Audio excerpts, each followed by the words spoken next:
Hello friends, Gujarati પકવાનમાં તમારું સ્વાગત છે। આજે આપણે બનાવીશું ઉત્તરાયણ સ્પેશિયલ સિંગની ચીક્કી।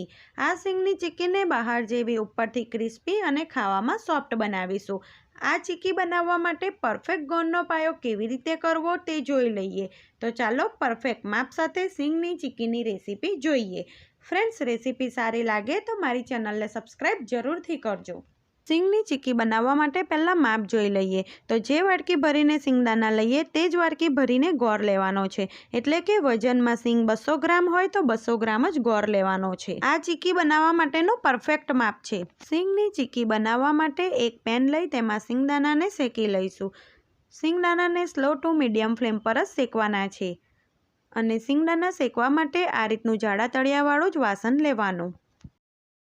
વચ્ચે વચ્ચે સિંગદાણાને હલાવતા રહીશું। આટલા સિંગદાણા શેકાતા લગભગ 5 થી 7 મિનિટ જેટલો સમય લાગે છે। જેમ જેમ સિંગદાણા શેકાશે તેમ તેનો થોડો કલર ચેન્જ થશે અને તે સરસ ફૂટવા લાગશે।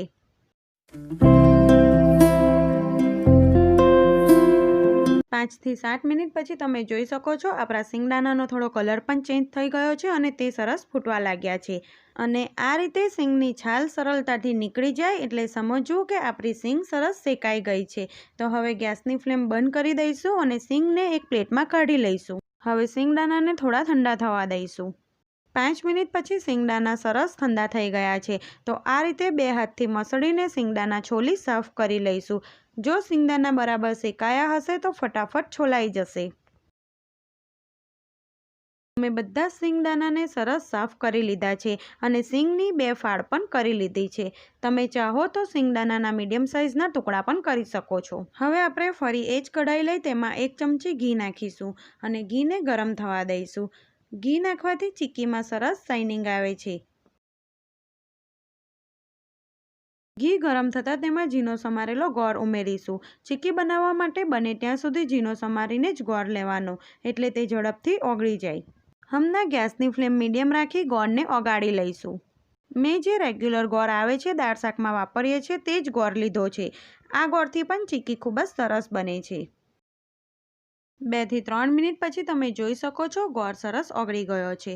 હવે ગેસની ફ્લેમ સ્લો કરી દઈશું અને ગોળને સતત હલાવતા રહીશું। આપણે ગોળનો કડક પાયો બનાવવાનો છે। ગોળ જેમ શેકાશે તેમ તે ફૂલીને હલકો થઈ જશે અને ગોળનો કલર પણ થોડો ચેન્જ થવા લાગશે। 2 મિનિટ પછી તમે જોઈ શકો છો ગોળ સરસ ફૂલીને હલકો થવા લાગ્યો છે। તો ગોળને સતત હલાવતા રહીશું અને ગેસની ફ્લેમ સ્લો જ રાખીશું।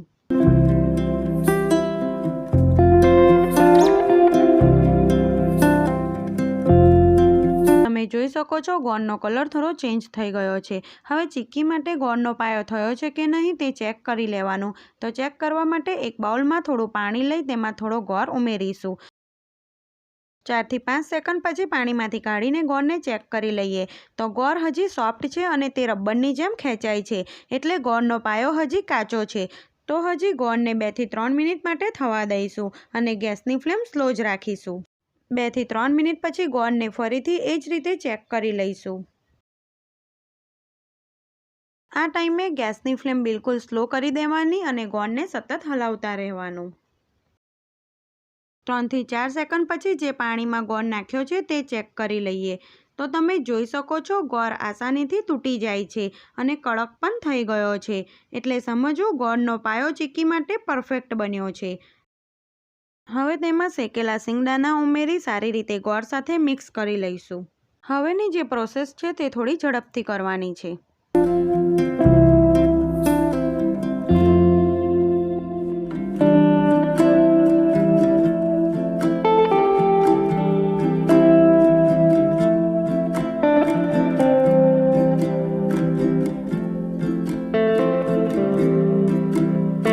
બધું સરસ મિક્સ થઈ ગયું છે।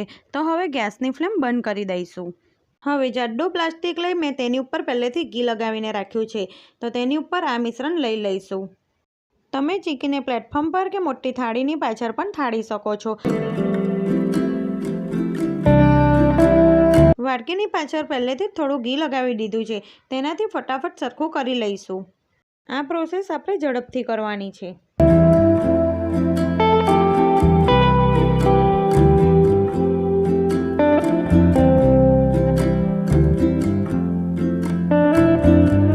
રીતે ચીક્કી કિનારીથી તૂટી જાય તો હાથથી તેને જોઈન્ટ કરતા જવાનું. મિશ્રણ ગરમ હોય એટલે એ તરત જ જોઈન્ટ થઈ જશે. હવે વેલણ પર થોડું ઘી લગાવી ફટાફટ ચીક્કીને વીણી લઈશું.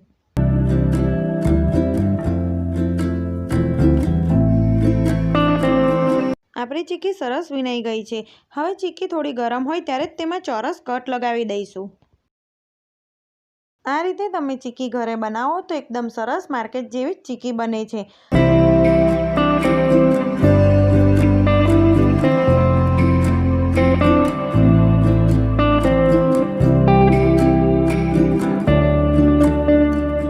તો મેં ચીક્કીને ચોરસ પીસમાં કટ કરી લીધી છે. હવે ચીક્કીને 5 થી 10 મિનિટ ઠંડી થવા દઈશું. 5 મિનિટ પછી તમે જોઈ શકો છો એકદમ સરસ બહાર જેવી જ ચીક્કી બની છે.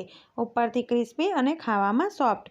તો તમે એક વખત આ રીતે સિંગની ચીક્કી જરૂરથી બનાવજો. તમારી સિંગની ચીક્કી કેવી બની તે મને કોમેન્ટ કરી જણાવજો. ફ્રેન્ડ્સ, રેસીપી સારી લાગે તો મારી ચેનલને સબસ્ક્રાઈબ કરજો અને આવી જ બીજી નવી રેસીપી સાથે ફરી મળીશું. Thanks for watching.